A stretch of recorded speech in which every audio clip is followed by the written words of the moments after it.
Wes Goldberg, cold open question of the day for you before we get into Luka and the Lakers and All NBA. So Kim Mulkey this week got like annoyed, I guess, at reporters who were maybe not even actually like sitting in front of her at the dais at a press conference. They were like off to the side, like eating or like drinking or something. And she's like, "Are those even media? Or are they just like here?" So it's not. This isn't a question about Kim Mulkey and that. It's more about when you are in a media room, and you and I have spent a lot of times in media rooms. You are still spending lots of time at press conferences in media rooms. I am retired. Do you ever like eat or drink water or have a cup of coffee as like Eric Spoelstra's talking before a game or like after the game? Are you like sneaking in a snack? Are you doing anything else other than attentively listening or like working on a story when you're in one of these situations? Eating is kind of insane. Yeah, I agree. That's like I can't imagine crunching on sunflower seeds or something while Eric Spoelstra's doing his thing, like eating popcorn as if this is part of the entertainment. You went and got a coffee cup for and you're just like, It's a great point on Bam's rotations, Eric. I've sipped the coffee, and I do think the not typing, not recording, sitting in the back of the room, sipping the coffee while the pregame press conference is happening is a bit of a power move. Yeah. I've done that. I have no problem with sipping a coffee, but don't be a loud sipper. Don't sip during your question. Don't bring attention upon yourself. If Kim Mulkey is noticing you, you're doing something wrong. Yeah, look, I will say there are times where I'm definitely like at the end of the time, or actually earlier in the time, covering the Cavs all the time and going to games after work. I would always like pregame, like be engaged, doing something, having a coffee or drinking something because I was like going straight from work, sort of speeding downtown, like 20-minute drive from where I was working at the time to get there. There was definitely also times where like when I was younger, I would like forget to eat. And like I would eat like a peanut butter and jelly sandwich that I had packed because we like media meals weren't free at the time. There's no vouchers, and I was broke and poor. That I would like eat the peanut butter and jelly at like 9:30 after the game, and I'd be like, I shouldn't be doing this right now, but I like just remember that I was hungry, kind of thing. Mm-hmm. That's it. But I eating actual. I also just think we should. This is like how I know I'm old. Pressers. Let's just go like no phones, no computers for like 10 minutes. Let's like actually have a dialogue. That actually might be the source to like fixing our dynamics between media and players. It's just we actually like everyone doesn't have a device for 10 minutes while we're talking. Good luck with that. No, I agree. And it's like we're in a content business where like everyone's like you got the people like with the tripods like recording stuff. I get that we have like content to make. Right. But like the conversation like back and forth is sort of broken when you introduce awkward. that. It is really awkward now when you have the phone out yes. while you're asking the question and you're taping the answer. And you look because you're not even have like the thing in front of you. Yes. If you're gonna do it, put it off to the side, angle it, make sure you get it right. This is what I'll do: is I'll have it off over here if I feel like this is an answer that requires me tweeting out the video, for instance. Yeah. I'll put it over here. But there's a lot of reporters that'll just put it right in front of their face and look at the person through their lens, and I'm like, this is too fourth wall for me. Yeah, the whole dynamic of pressers to me has just gotten like weirder and weirder and like at a very fast rate. And this whole thing with the Kim, like we've had like I will just like sometimes look at off announcing, mostly just for lately, frankly, the Stephen A. drama. And lately there's been a lot of good like on the men's college basketball side, coaches like really having earnest interactions with players. I've heard Kenny Atkinson in Cleveland has been like great to deal with. I know like a lot of the coaches are actually really nice to deal with in the NBA. Then the Kim Mulkey thing comes up, and I'm like, this dynamic is still just like gotten weirder, and I don't like quite know how to like fix this. And wasn't she also the fake news one? Oh yeah, I mean Kim Mulkey's like me. This is like me being like biting into like getting like hot one sauce and like dousing it. I'm like I'm surprised this is hot. Like like I should have just expected this weird interaction almost with Kim Mulkey. So I don't really know what I'm doing here. I do also. There also is usually someone at Casper games in my past life covering that, always eating popcorn before a game, and that blew my mind. Like the free popcorn before the game. I'm not gonna out them, Wes. You can't get me. But during the press conference.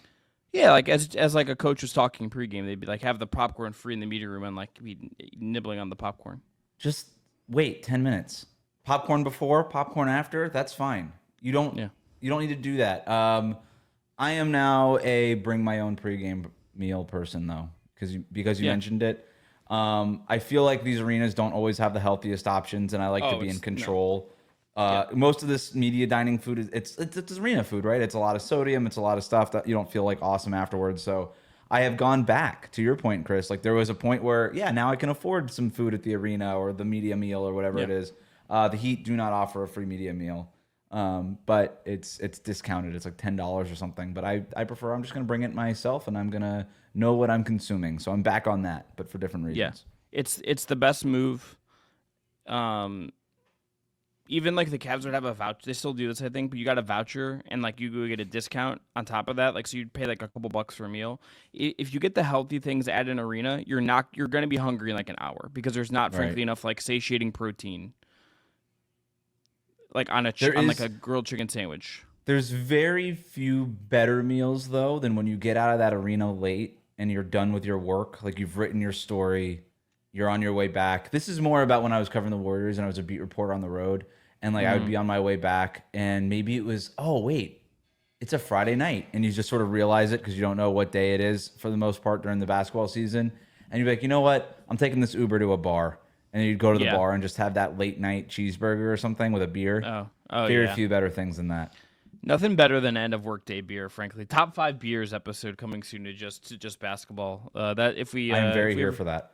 yeah, that I did ask Wes. We haven't done like get to know yous or personal list in a while. I'm gonna challenge you. Next episode when we record on Thursday, end of the episode, we're gonna do top 5 beers, Okay. and that's we're gonna diversify the content here. But on today's show, we've got to talk about Luka, LeBron's groin, and him being out 1 to 2 weeks. JJ Redick getting with the Lakers, and with about a month to go in the NBA season, we're gonna put our pencils. We're gonna show you our work and where we're at on all NBA teams. That's coming up today on the Just Basketball Show. Let's freaking go. Spectacular move by Michael Jordan. Oh, LeBron James with no regard for human life.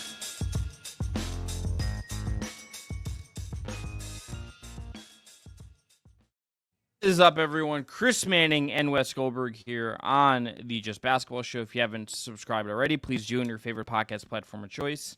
Hit subscribe on YouTube, hit the notification bell. Find us on all your social media platforms, betting content, particularly on Instagram and X, all about Wes. We also are powered by our friends at BetMGM. If you haven't signed up for BetMGM yet, use the bonus code JustBasketball and you'll get up to $1,500 on a first bet offer on your first wager with BetMGM. Here's how it works. Download the BetMGM Sportsbook app on iOS or Android. Sign up using the code JustBasketball. Deposit at least $10. Place your first wager on any game, and you'll receive up to $1,500 back in bonus bets if your bet loses. Just make sure to use the bonus code JustBasketball when you sign up. Gambling problem? Call 1-800-GAMBLER. Must be 21 or older to wager. Terms and conditions apply.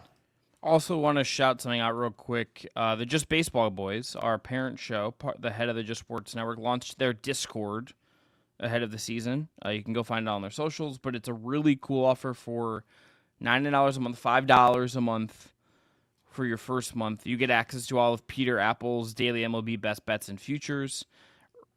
You get exclusive content and early access to content. You get access to the entire staff, including Q&As and all of that. So check that out. Check out that Discord. And I will just say I haven't told Wes this yet, but I'm currently already doing some like lobbying like I'm on Capitol Hill to get us a Just Basketball channel on there, and ask for you. But like, can we do a Q&A and get some crossover? We're gonna do some lobbying. I'm gonna put on my my Washington D.C. best act, and we're gonna try that out. But Wes, let's dive into Luka and the Lakers first here, because I mean, how can we not talk about the Lakers? Because there's like a bunch of stuff happening, and I'm gonna go chronologically because I sent you a text that I wanted to. I think it's fair to say you agreed with watching the first half, specifically the first half of Lakers Celtics from the weekend. I was like, I think Luka and LeBron are going to win a title, and I don't know if it's this year, but I think it's going to happen. I was absolutely smitten with how they looked against Boston in the first half, even understanding their roster limitations. I just was watching those two guys process and probe and figure out how to score, and like the effort the rest of that team around them is playing with. And I'm like, oh, this team has the recipe. They're going to pull this out at some point. And just the way you're seeing LeBron playing with the energy and the effort, I just watched that first half and was smitten. And obviously they've been really good since they've gotten Luka. We'll see where it goes the rest of the year. We'll get into that. But that first half to me was a great proof of concept for the Lakers playing against the best teams in the league. Yeah, and you can even go bigger than just that first half against Boston. How do you not love everything that you've seen from the Lakers so far when LeBron and Luka have been on the court and in these games? It has unlocked Jackson Hayes as an offensive weapon. Austin Reeves is never going to see another double team for the rest of his life while on the team with LeBron and Luka Doncic. He's been unlocked a little bit. Rui Hachimura, when he was healthy before he got hurt here, was playing some of the best defense, best basketball, two-way basketball of his whole career. And everything is just working. And if that whole argument of, well, I don't know if LeBron and Luka are going to work together and there's so many holes on this roster. I believe the holes on the roster argument. I think that's a fair argument. And if the Lakers don't go as far as some people think that they could go, that's probably going to be why. It's not going to be because LeBron and Luka, more likely than not. But the whole idea that they wouldn't be able to click, that never made any sense. LeBron has turned himself into an elite three-point shooter. Luka isn't an elite three-point shooter, but he can be sometimes. And he's an elite scorer. And these guys are genius-level passers. And there's too much basketball skill for it not to work. And for LeBron at this stage in his career, being able to play off of Luka has unlocked a whole other level of his game where he can now cut off the ball, exert more energy defensively. I don't think we've seen a better version of LeBron James than we've seen over these last couple of weeks before the groin injury than we've probably seen in a couple of years with the Lakers. And that seems like a pretty dramatic development.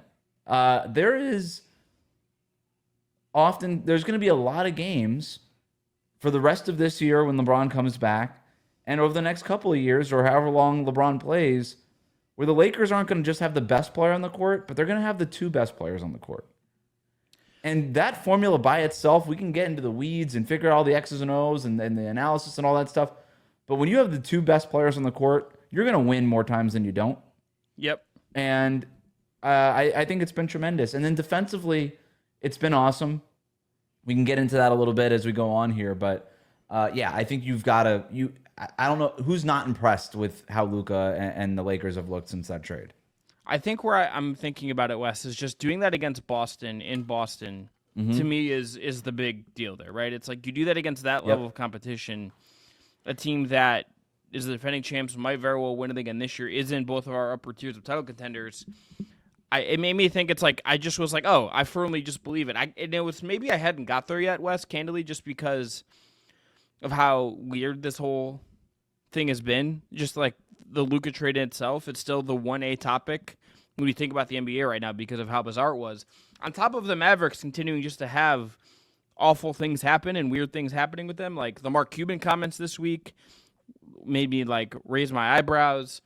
Alex Jensen, a very respected coach in the league, goes to coach Utah, leaves the NBA. He's interviewed for other head coaching jobs in the league before. And they had like 7 healthy players to finish the game the other night. That's a team that is down bad. It's just like this whole thing still felt like not real to me, but that was the game, that half.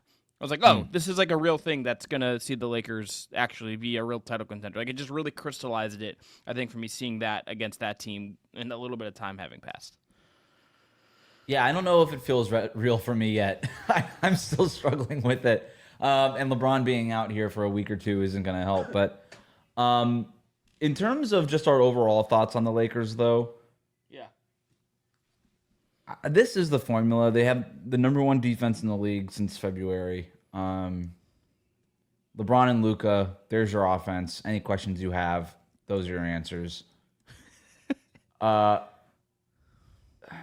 don't think that this... Do you think there's some guy in a front office who's like, guys, we really should have, like in a meeting, is like, hey, just want to bring this up. No, like we're not judging, just speaking my truth. We really should, like, is someone in the Spurs front office just like, we really should have given Austin Reeves like a stupid contract offer in RFA just to make this a little bit more painful with the Lakers? Like, I've wondered if someone's been retroactively, we should have seen this coming that the Lakers would do this, because kind of what they do is continually just find the next guy. But I don't know. Defensively, I don't think they're the best defense in the league. They're probably closer to 10 than they are 1. Yeah. If you look at just the personnel and what this team will ultimately be. And I dove into the numbers about a week ago, and there's some 3-point shooting luck and stuff like that. But they're also controlling the controllables, right? Transition defense, they're awesome. Like, this team is totally engaged. They're not going to give up dumb buckets for the most part. They're controlling the boards. They're doing the things that they have to do. And then you watch these games, and yeah, they don't have that prototypical rim protector, but they have so much length across every position that when you drive against them, there's just a lot of Jared Vanderbilt and Rui Hachimura arms just sort of in your way. And when they crowd the paint that way, they do give up a lot of three-pointers, but I think they're giving up the three-pointers that they want to give up, and they're closing out well, and they're doing these things. And hat tip to JJ Redick. He's doing a phenomenal job coaching them up. He has got them bought in defensively, but I think it really helps when you have the excitement of LeBron, Luka, and something to play for, right? Like, this is a team that does and should believe that they can compete for a championship. I don't have them in that top tier. I don't know about you, Chris. I don't. You know, we did our power rankings last week. We both had them sort of in a tier below that top tier. Yep. But yeah, it shouldn't surprise anybody if they were to win a series against the Thunder in the Western Conference or get to the NBA Finals. At this point, it's Luka, LeBron, a good defense. Again, when they settle in, they'll probably be closer to 10 than 1, but that's still a good formula, right? When you have LeBron and Luka handling the controls on offense and you got a top 10 defense, that's a formula for winning a lot of playoff basketball games. This gets us to the LeBron part of this because he's going to be out 1 to 2 weeks with a groin injury, and this is the part that makes me nervous. You could look at a bajillion different metrics with him and see this guy has just played more basketball at an insanely high competitive intense level than anyone in the history of the game. Mm-hmm. Has a groin injury. It's another groin injury for LeBron. I don't really think it makes with him and Luka. I almost kind of just assume he'll be back and they'll figure it out. And those guys are geniuses. And I don't think there's like the necessary huge ramp up period to totally make it feasible for them to go on a run. I still think that is very much in play to some degree. What does worry me is like how you manage this next year and throughout the playoffs. Like the intensity is going to need to stay high in the playoffs. But if you're LeBron next year, it's okay. Is this the year I actually scale this back and I get to the 65 games so I can be eligible for awards or something? And like, how do you support the rest of the team to keep that level up? Like, what center can you find? What veterans can you bring in? Like, how do you supplement this roster and also just get LeBron to buy into, hey, somewhere between 55 and 65 games for you next year is the right sweet spot for you to win this last, I don't know, what could be your last year, second to last year. As good as he's been at this age, it is incredible as it is, this is just like another thing. You're always, with the intensity he was playing at, this is always just going to be a risk, and it's not going away. This will be a risk next year for as long as he's still playing. Mm-hmm. I think managing this becomes the most difficult part of all this, and it almost makes it more important that Luka maybe shadows LeBron for a summer, and he shows up next year actually in great shape. Like maybe Nico Harrison had a point the whole time about Luka being. I'm just kidding, but if there's ever a more another level to this, it is Luka learns from LeBron, succeeds him as the franchise. We're going there, but can he take some of that with him so LeBron can take that step back and then they can be poised next year as the 2 seed in the West to make this great run? I think that's where they have to kind of envision this getting to. Yeah, and I think based on what they've looked like so far, LeBron has taken that step back. To me, he does feel like a number 2 on offense in terms of Luka's handling a lot of the ball. He's making a lot of the decisions. And LeBron has been more than happy to play off the ball and do some of these off-ball things. But, they also stagger them, right? So J.J. Redick's going to have one of Luka or LeBron on the floor. And so in those minutes where LeBron's on the court without Luka, he's back to just being LeBron. And it looks exactly like we've been used to watching LeBron James play basketball for the last 2 decades. My question, Chris, and I think you bring up a really good point, is in terms of the health part of this and the age part of this, it's one thing for LeBron to actively and accept to take that step back and be that number 2 option next to Luka. Mm-hmm. It's another thing about whether or not he can still be a high-level number 2 option. I think he can be, obviously, and was before this groin injury. But to your point, every injury just matters a little bit more now at this age for LeBron. How much longer can he be an elite number 2 option? Because you look on this Lakers team, they don't have an elite number 3 option, right? I think Austin Reeves is great. He's not an elite number 3 option. There's not a whole lot of depth across the rest of the roster, although there's players that we all like. If LeBron takes a step back, I mean, Luka, if he could just be one of the best 3 players on the planet again and really get into shape and be that consistently for a whole regular season and postseason, then maybe it doesn't matter as much. But that would be the only fear that I have from the Lakers is how long can LeBron still be an elite number 2 option and on occasion an elite number 1 option still? Or does this age start to set in a little bit quicker than we get used to because maybe these injuries start to pile up or whatever it is? I think it's a fair question to ask. I would bet on LeBron just continuing to be awesome physically and figure out ways to stay healthy, but you never know.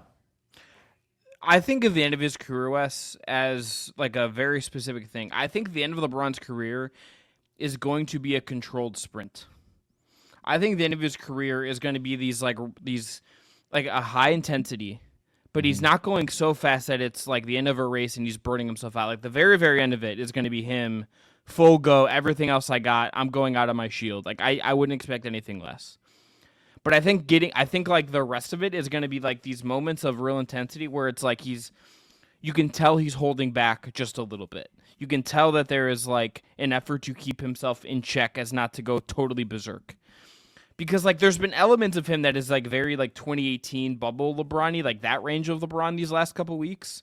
That is like that guy, you can win a title with that guy still right now. Like that guy is top 5 guy in the league. Like that guy is unbelievable. But I think it's going to have to feel like sort of like this restrained sprint where he's still running really fast and is better than everybody. Most everybody. But it's like you can tell there's just like a little bit of control to say we got to hold back just a little bit. I think that's what this next, whether the rest of this year or next year, and if he plays one more after that, and we don't know what his end goal is. I'm sure he has a firm date in mind. Maybe it's 50 for all we know with how he's playing. And that's not going to happen, but if he plays 2-3 more years, whatever. That's what the rest of this is going to look like. It's going to be this very controlled, intense thing that I think is I think it has to be that if he's going to get that 5th title or have a really good chance at it. Yeah, and Luka can help him do that, right? With the playmaking and all that stuff, taking that off of LeBron's plate, and there's an option here for JJ Redick over these next couple of years to play with the rotations, right? Where he says, you know what, I'm gonna give LeBron more minutes next to Luka during the regular season, so that when in these 33 to 36 minutes that he's playing every single night, maybe instead of 15 of those minutes coming with Luka, I'm making it 20 minutes with Luka, and it makes it a little bit easier on him. There's an opportunity for Redick to kind of play with it and help LeBron, and hopefully him and LeBron are working together and in tandem. And I have no reason to expect that they wouldn't over these next year or two to figure that part of it out. Obviously then the issue becomes, all right, are you going to ask Luka to play more minutes? That doesn't seem like an awesome idea with his history health-wise. Are there 5 minutes a game that you could steal where it's Austin Reeves and Gabe Vincent kind of leading your offense? And maybe you're getting some Rui Hachimura contributions in there. Maybe. I mean, in the regular season, that doesn't feel like it would be the worst, Like they were already doing that before they had Luka. And in games where Anthony Davis wasn't healthy. So I think there's ways to manufacture that. I think you're right, and I think there's ways to kind of make that happen. They're also just going to get someone like better than they should on the market next year for cheaper because they want to play in LA with LeBron and Luka. It's going to happen. It's absolutely going to happen. Yeah, so like what would be that player that could help do the things that we're talking about? It would be somebody that could play on the ball, I guess. Well, I was thinking I went to I think it's a big. Jackson Hayes. This Jackson Hayes thing is not a real thing. No, you're probably right. As a backup, fine. Yeah, but I think with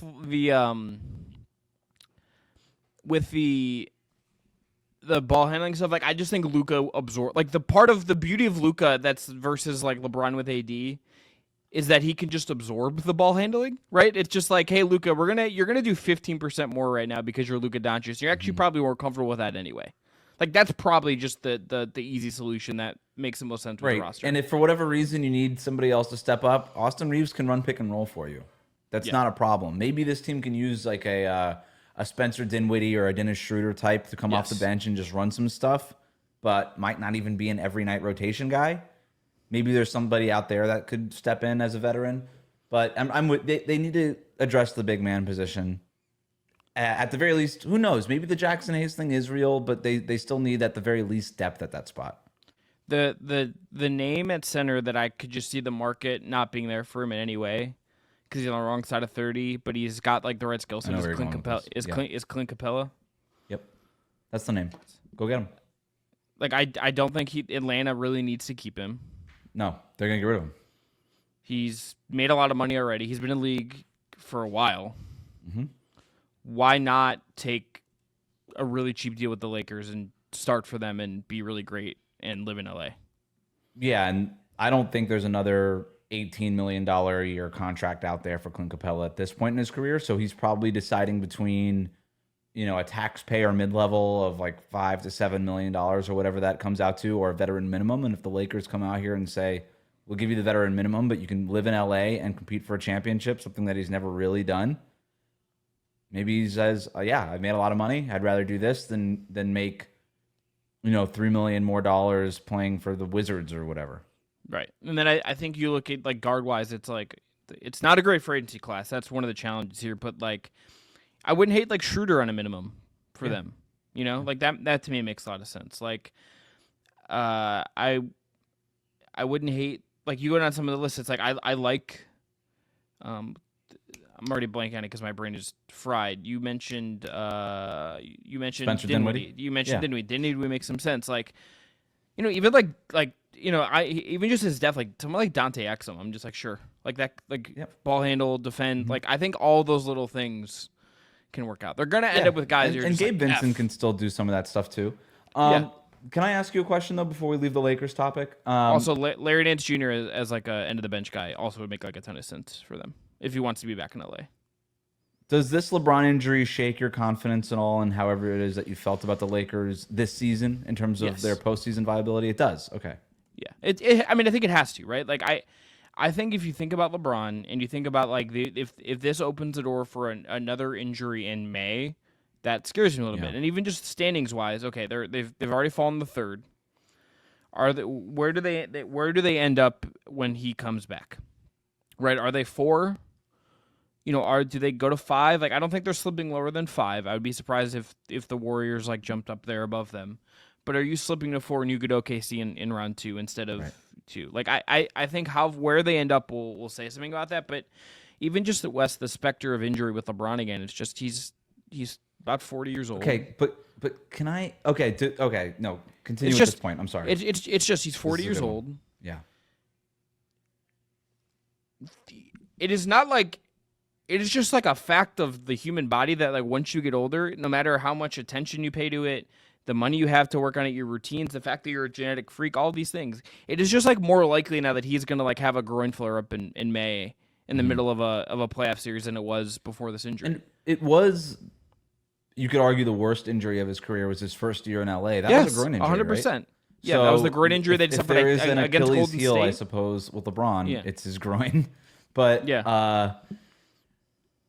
back to the standings point, though.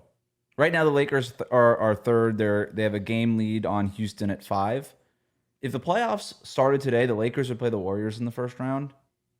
I don't love that matchup for the Lakers. Mm-hmm. I think I'd still pick the Lakers as long as LeBron is healthy. But I don't love the matchup for the Lakers. It might be better for them to fall into that 4-5 matchup and play one of Memphis or Houston. Yeah. Because I'm picking the Lakers in either one of those series. Yes. And then at that point, the thing will break however it breaks. At that point, you would play, you'd have to play the number 1 seed Thunder in the next round. But honestly, if you're the Lakers, but the option between playing OKC or Denver, I don't think it really matters that much. I think either one of those teams would be favored over the Lakers is what I'm trying to say. But having the chance to be in that 4-5 matchup and avoid a first-round matchup with the Warriors, because you're right, the Warriors, they've been awesome, but they started way behind the pack as they're making this run, so there's just too much hill to climb for them at this point. It feels like they'll probably settle at 6, but who knows? I wonder, we'll never know. I mean, unless like Draymond just like spurts it out one day, but I do wonder if the Lakers and the Warriors are these older teams that like just look at the Thunder a little bit and like, you haven't done this yet, like we wouldn't mind taking the punt, being the team that like really gets to punch at you instead of Jokic. Like I wonder if there's some of that in there within those locker rooms. Well, and Luka beat them last year, right? Yeah. And so there's going to be a confidence from Luka to say, yeah, I beat these guys, and here's how to do it. The Thunder would be favored in that series, and they should be, and I would probably take them. But if the Lakers won in 7 games, it wouldn't, or 6 or 7, it wouldn't be the craziest thing that ever happened. No, not at all. We'll see when he comes back. LeBron's going to factor into our discussion here, and there's an important date there in mind, so we'll get to that with All NBA. But Wes, let's talk about All NBA. I want to start with just there's a list of guys that are just ineligible, and I think we just need to say off the top of the bat. I'm not saying I would condone these guys as like these are actual candidates, but there's like a bunch of named guys that are just not eligible because of the 65 game rule. Because of the 65 game rule. Luka Doncic, Joel Embiid, Zion, Jimmy Butler, John Morant, LaMelo Ball, Paolo Banchero, Franz Wagner, Chet Holmgren, Kawhi Leonard, Porzingis, Jalen Johnson, Anthony Davis. Yep. Victor Wembanyama as well. Right. Kyrie Irving as well. Kyrie and Wemby are the two that I would have had them, I think, on my teams. I think Wemby for sure. Kyrie would have been either last cut or right on there. He had a great year. Those guys, I think, both were there. Yeah. The other one's much less so. Luka, just the body of work this year, just not fully there, even if we know he's great. But Kyrie and Wemby are the two that I think cut into that a little bit. And then the last one is if LeBron does not come back in time to play their last 9 games, he is then not eligible for All-NBA.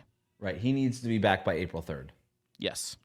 That was a John Hollinger tweet, and it was a good way to point that out.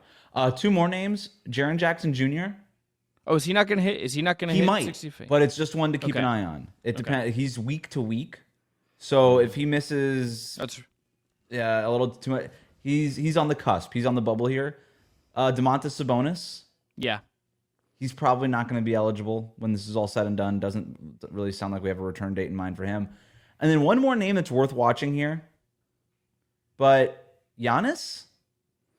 It's a weird one. He's right on the. He can't afford to miss like a couple more games. So I don't think he will. So I have him on my All NBA. I'm assuming that he's going to make it, but it's just one where he's at 51 games right now. If he tweaks a hamstring and he misses 3 games, that could be it. Yeah.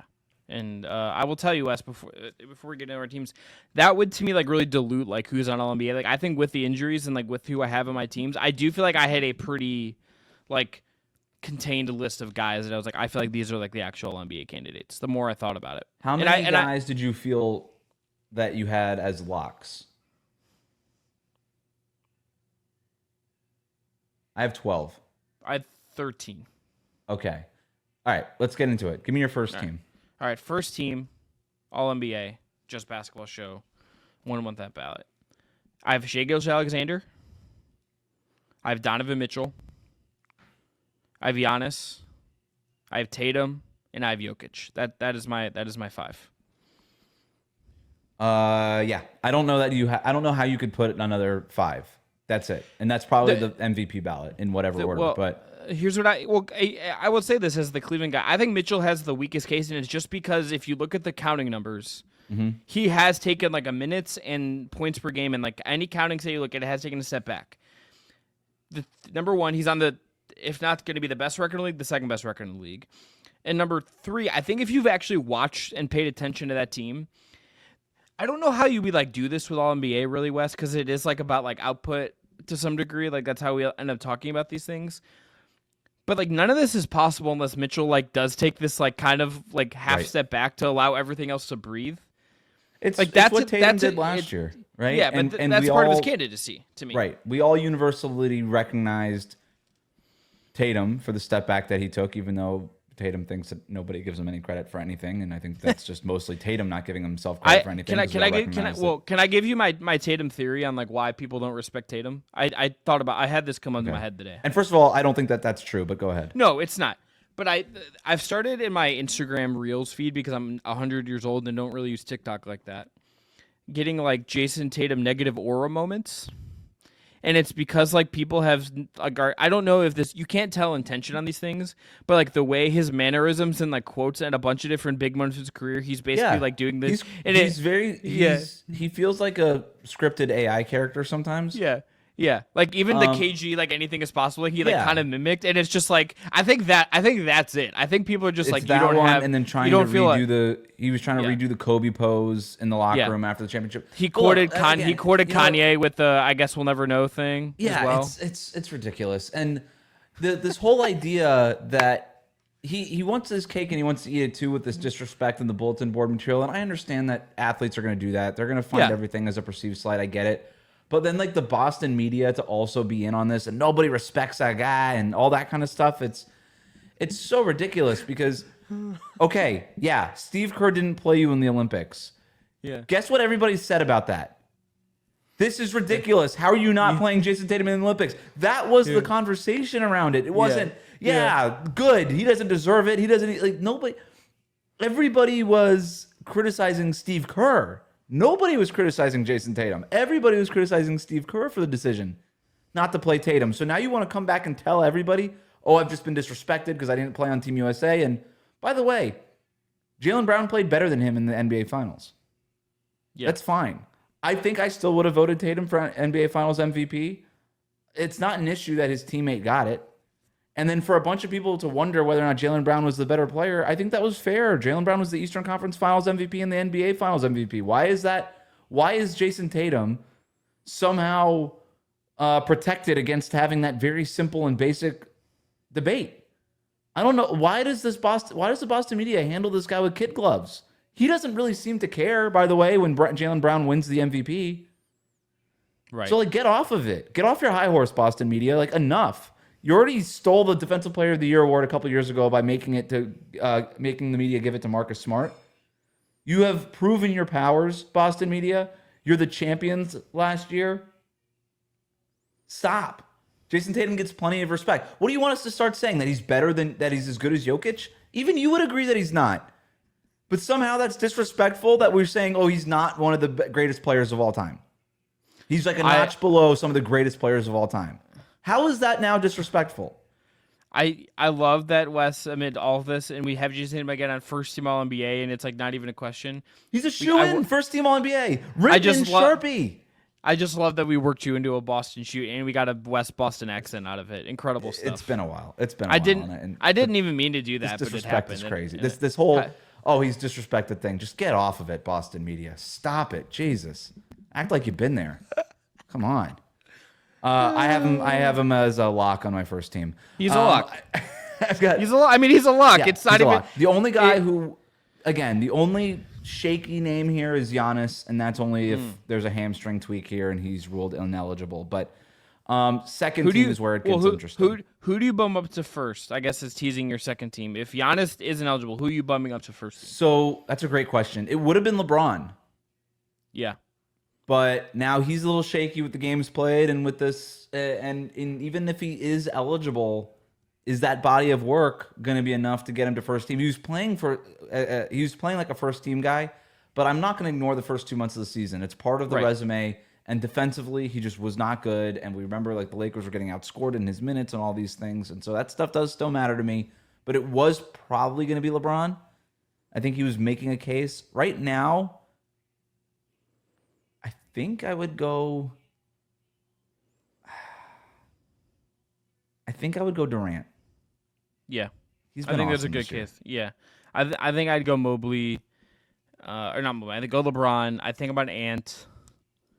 Think about Durant. I think there's like a couple names, but none of them would have nearly as compelling a case as Giannis. Let's go to second team. Okay. You go first on this one. I got Anthony Edwards. Yep.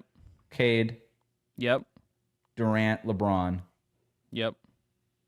The fifth spot is my biggest area of debate. I was between three players: Jalen Brunson, Evan Mobley, and Steph Curry. Okay. I think I would go. I think I go Brunson here by a hair. Yeah.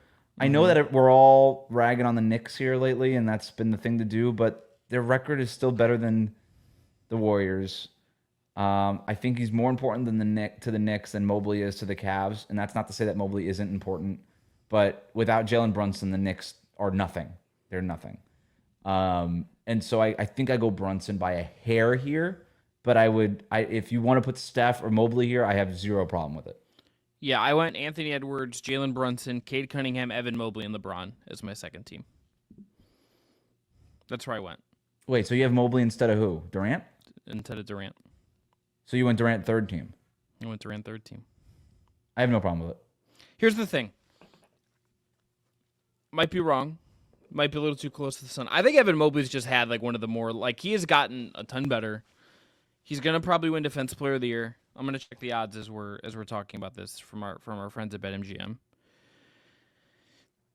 He's just on like a better team. And to some degree, I kind of want to reward winning for some of this. Durant has played into the dysfunction of the Suns. It's not really his fault per se, but he's part of what has gone entirely wrong there in a way that I'm it does. I don't know if I agree. I think he's kind of the only thing going right there. I don't know that you could kind of put any of the blame on what's going. He's part of something that has gone wrong. Yeah, that's really what I mean. I don't mean that he's adding to it. He's not the one dumping fuel on the fire. I love Evan Mobley, but the Suns are in the lot. They might be in the lottery anyway. But the Suns are just not even in the conversation for the play-in tournament without Kevin Durant this year. That's true.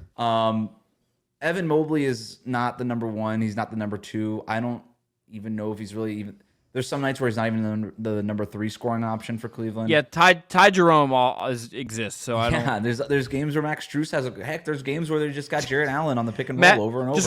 Just want to point out that Max Strus kind of beat the Bucks the other night, with Donovan Mitchell being 4 or 15. It was very weird. Watch out for the big Max Strus playoff games, man. Take the over on his points. That guy's a gamer. How do you feel about his hair, by the way? How do you feel about the long? Is there any way to feel about it other than pro? Okay, because I've seen I've got a couple friends who aren't really into it, and I think it's glorious. I think it's Mormons. I do know some people that live in Utah, but no, it is not my Utah, and they aren't even Mormons. So what Mobley's doing defensively, it's outrageous. I understand you wanting to put him second team. I couldn't quite get there because the box score numbers. I don't. You know me, I'm not a box score numbers above everything guy. But you know a ball. Thanks. But they're what Brunson and Durant are doing are just their numbers are just crazy this year. I just felt like I had to put him second team. No, that's fair. Just Defensive Player of the Year odds right now. Mobley is now at minus 250. Dyson Daniels is in second place at plus 450. And really? Triple J is at plus 1,000. I wonder if it's because of the injury. Yeah. Mobley's going to win this. I can't see the vote. The voters are going to want to reward Cleveland, and they should. Yeah. And Mobley is a better defender than Dyson Daniels. Yes. I know, I love Dyson Daniels. To me, he wins the Emmy for most entertaining defensive player in the league. Yeah. He gets the Emmy. Yeah. But Mobley is the better defender. And if anybody, again, Boston Media Mafia, stop with this. Oh, well, for pound, that's not how we do the voting. It's not pound for pound. Who's got the best pounds of Defensive Player of the Year? We're not talking about that. The 7-footer is going to be a better defender than the 6'5" guy. Yes. No question. And I'm sorry if that hurts your feelings, perimeter players. But that's the way it is, man. So just stop. Marcus Smart should not have won that here. I'm so sick of this. Yeah. We need to get Bam one, honestly. That's the year. That's really why it's so personal. Is that's the year that it got stolen from Bam, and we're gonna right the ship. We're gonna do it the right way. I will say this: if Dyson Daniels played for the Celtics, though, he would be the favorite for Defensive Player of the Year, no question. I love it. I love this. So my third team locks, I have Steph and I have Mobley. My locks would be Steph and Durant. Okay, but you said you had 13. So who's your other one? Oh, I have Towns. Yeah, I am too. He's just been so outrageous that I just even if the defensive stuff remains a question for them in the big picture, he has been so damn good offensively in a way that it feels like the cat unlocked the best version of himself kind of season we've been waiting for. It's his best season. Defensively, it's shaky. But the numbers are what they are. He's been awesome. He's had stretches of just being downright dominant this year. Yeah. I had him as a lock for a really long time until this recent Knicks stretch. and now he's like a pseudo lock, a kind of lock. But if we want to mark him down as a lock, that's fine. I got him there. I had him on my final team, so I don't know what the difference is necessarily between pen and pencil. But the last two spots for me are it's really the injury stuff kind of muddies this because it's really to me down to like one spot on this, if I'm being honest. Like I kind of have like 14 if I'm really thinking about it. Who's because the 14th guy? Triple J. Because like Sabonis is not going to get there probably. So like I think I would have had Triple J ahead of him anyway. So I'm like I kind of think I just have to put Triple J on. So if Jaren Jackson ends up being eligible, he is 100% on my team. No questions asked.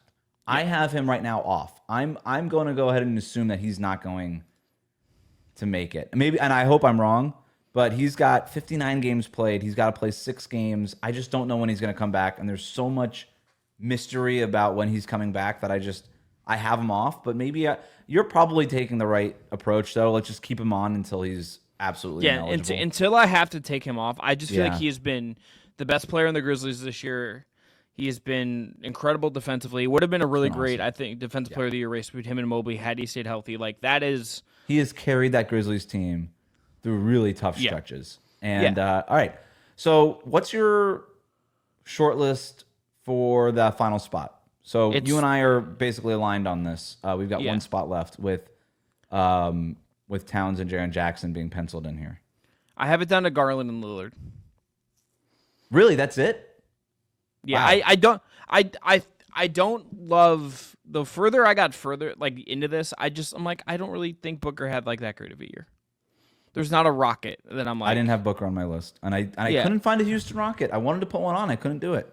I don't think Harden's like I'm just like going through like the candidates and the obvious names, and it's like those were the two guys that I'm like these are the two that spoke to me as far as actually having like really good years and consistent good years and me feeling strongly about this. Those was Lillard and who?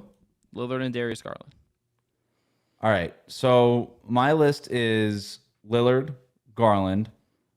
I think Halliburton has started to work his way into this conversation here. I think he has. I think he's worked his way into the conversation. Yeah. Jaylen Brown. For me. Yeah, I think for me, for Halliburton, just as well, early part of the year was like such a dud that it's just like that body work counts, and he didn't. Maybe that's hypocritical to think about LeBron in the same way and like so reward LeBron. I think LeBron hit a higher high, I think is the way I looked at it. I have Trae Young, Pascal Siakam, Jalen Williams, James Harden, Tyler Hero. That's my short list. Who do you feel the strongest about? Who are the three you're like, all right, I want the three you'd really fight for in this. We can hash this out. Halliburton, Harden, Siakam. No, not Siakam. Halliburton, Harden, probably Jaylen Brown. So no Lillard, no Garland. So the Lillard stats are really good. Yes. And I love Damian Lillard, but there are too many halves where he just disappears. He feels like a one half at a time kind of guy now. Yeah.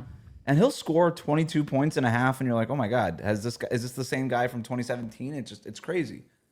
And then they'll just disappear. So I don't know. To me, it didn't feel like an all NBA year, which I know isn't the best case, but it just didn't feel like an all NBA year. Sometimes I think these things are like, what does it feel like in the moment? Like I watch a lot of basketball, and yeah, I can't sit here and be like, that was one of the best 15 players in the league this year. Yeah. And I know that there's injuries and stuff that make guys ineligible, so it's not exactly 15, but it just didn't feel like an all NBA year.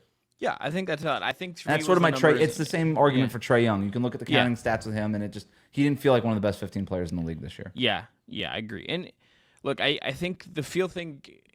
I think when you watch as much basketball as we do, and you think about it, I do think like what a guy like feels like in the moment should matter to this. I don't know how to calculate that, like, or what percentage of my like decision making pie graph it falls into. Like, how do I weigh the numbers versus what I know they are versus impact on winning versus, like the feel of the year. But I do think like the feel of the year matters for some of these guys. Like you want to, I think you want to try to best encapsulate guys in the moment as best you can doing these exercises, right? Like like in a world where you have like an actual ballot or you're doing it for fun like we are, it's like I think the purpose of these votes is to try to reflect what was going on in real time as best you can.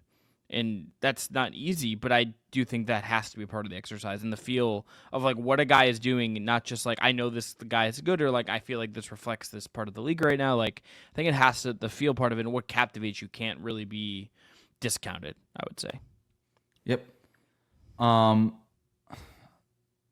think I go Halliburton here. Okay. He's been really good basically since January 1st. He's averaging essentially 20 points on 52% shooting, 46 from 3 on really good volume, 9.3 assists, barely turning the ball over. Dunks and threes has him as one of the best players in the league. And it is almost the opposite of, if you look at the season stats, his numbers don't look like Damian Lillard's.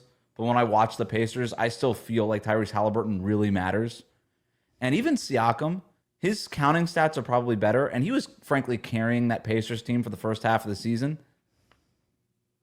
I think Halliburton's this half, basically since the calendar flipped, has been good enough that I would have him in All-NBA. I know that the start of the year was really tough for him with the shooting slump, but he's still, even with the shooting slump stuff, like the passing was still always there, the pace was there, and he's worked the Pacers back up to the top of the Eastern Conference, so, or, obviously near the top of the Eastern Conference. I might go Halliburton with my last spot. I think you've compelled me to put him in my 3. I think for me, it's one of the 3 guards. The more anyone else shooting it, like the 3-point guards. I think it's Halliburton. I think it's Garland. I think it's for me it's Lillard. Like those are the 3. So I felt pretty good between. I think when I'm looking at this, I ended up between Halliburton and Harden. Why are you just not in on Harden? I don't think I feel like he has not been like it's been really impressive him carrying the load that he has. Mm-hmm. It is just like an efficiency thing with him. Like his shooting 39.4% from the field. Like as much as like he is absorbing a lot for that team and did a lot to carry them for a while, and like there is something about that like I don't know if I can have an All-NBA guy who's like shooting under 40% from the field. Like that just Fine. Felt disqualifying to me. Yeah, I mean we're splitting hairs here. Yep. Yeah. I mean, I'm fine with it. That's sort of the point. I mean, the point of this exercise is that it is like 15 guys, Mm-hmm. 3 Cavs and only 1 Thunder also feels weird now that we're like talking about it, if I'm being honest. Like that, like, and like 1 Celtic. Like, I know that shouldn't matter, but it's like that feels kind of weird. I think, look, Jaylen Brown, it's a similar argument to Harden. The percentages are just not there. He's been pretty inefficient. And then defensively, he just hasn't been as good. And he's been a little bit better lately, but this has not been a great Jaylen Brown year. He has not been one of the best 15 players in the league this year. To the point about field, last year felt like the Jaylen Brown year. This is more felt like the Tatum year. If we're like splitting between 100%. Those 2 guys, last year felt like the Brown year. Yep. And the Sam Pritchard year. Or Peyton Pritchard year. I think it's always a Peyton Pritchard year in Boston. Yeah, well, they like it. Shut up. I look Boston love. No, I think to the point with the Thunder, Jalen Williams was on my short list. It comes a little. It's just not close enough. I think he's been so good, and then there was that stretch where he was playing center for them, and I kind of feel like I wanted to put him on there. I couldn't get him. Now, if Jaren Jackson Jr. doesn't qualify, or LeBron falls off, or Giannis falls off, we can have a conversation about Jalen Williams. He is on the short list for me. But to me, the Thunder are closer to basically what the Nuggets have been over the last couple of years than they are an ensemble like Cleveland or Boston, right? Yeah. Where they just, you look at the on-off numbers, everybody always talks about how talented this Thunder team is, and they have a lot of talent, but without Shea, that's a play-in tournament team. Yeah. And that's essentially what Denver would be without Jokic, right? At best. And so that I think Shea is probably closer to Jokic in terms of carrying that team. Yeah. It is like one of those things too, when you go back and like think about these, it's like it is. I'll say one of the things I'll say for myself that I think I could do better when I'm cataloging this throughout the year is like I keep a running doc of notes when I'm watching games, but I think I should almost start like color coordinating highlights. So it's like if there's like something Jalen Williams did in like November when he was playing center to like cover for Chet and Hartenstein that like blew my mind, I probably should just like have that in like a color for all NBA consideration. So it's like I can like filter through it back and like think about these things again. Is that psychotic? Probably, but would it probably help my thought process at this time of the year? Also, probably yes. Were you a guy that used the page dividers when you would put your notebooks together? No, actually, I'm pretty disorganized, like kind of naturally. Like it's not my normal. I Like think I've had to like I've had to might be will a myself. little too as late an for adult. you to suddenly become this guy who starts color coding things. Is my point. Well, some That of the might things that might just not be that might not be in your wheelhouse. you say that, but I've had to like do some of this stuff to like survive in corporate America, West. So like it might just be getting like bullied into me. Oh, okay. Like it might not bullied's the wrong word, but it You might should be just like start inputting. What do you use you use a Word document? Just start doing it in an Excel spreadsheet and start doing it that way. Start just literally cataloging different plays. Can you see me like contemplating my existence right now as we're like thinking about this? It's stuff that I told you on my New Year's resolution was to literally do the opposite of all of this. I'm actively trying to take fewer notes, and I gotta tell you, it's been great. The thing is that I just don't trust my memory. That's like really the thing. It's just like there's so much going on, like in every aspect of our lives, that I'm just like I don't know if I can remember things that happened like 6 months ago. You know? Yeah, that's and the NBA fair. season is too fucking long, honestly, for us to keep up with all this. Yeah, I was a guy that religiously took notes because it felt like I was supposed to. And by the way, I have not been doing a great job with my New Year's resolution. I still take notes on almost every game, but it's a habit. But now it's instead of every game, it's almost every game. So I'm working at it. But I was the guy that would just take notes religiously and then never look at them and then throw away notebooks. I never look at my notes ever. It's fine. I don't always look at my basketball notes unless I was like writing a story, which my fingers don't work in that way anymore. But I look at my notes when I'm like working on like I would say like a bigger, like there's certain times for the show where I like will go back and look at what we were doing, or like for day job stuff. I think about like a big picture project in that way and like see if there's like something that can spark me. The good thing is like all this data is on the internet. You just have to kind of remember, oh yeah, that's right, Jalen Williams played center. When was that? And you kind of go back and you look at it. And to me, that's just it's easier to do the catch up work at the end than be like perpetually preparing for something that I may or may not need. But I also don't claim to be the best student or best at any of this, so maybe I could be wrong. Wes, I don't know if I told you this. I'm doing a free MBA program, and in 6 months when I like learn how to like take a college class again, you're probably going to see me color coordinating a Word document. Well, I hope our Just Basketball working out line will be color coordinated and all those things going forward. Here's the thing: the last 2 episodes we've done, I haven't even updated it. So that tells you where we're starting from. We've just been texting and setting up. All right, so let's just go through the teams here: SGA, Mitchell, Giannis, Tatum, Jokic, team our first team. Edwards, Brunson, Cade, Mobley, LeBron, second team. Curry, this is mine at least. Curry, Durant, Towns. And you've convinced me on Halliburton and Triple J. That's where I'm going with the third team. Yep, I had Durant on my second team and Mobley on my third team, but we're the same 15 players. Did that surprise you? It felt like it surprised me when I was thinking about how much talent I think is there. But then when I got into like the 65 game thing, I think that really kind of cut some of this off. Yeah, that's it. It's a 65 game rule. It kind of self-selects for you, and you kind of just go from there. Pretty psyched to make a Jalen Johnson case for All NBA 1 year. That's going to be fun.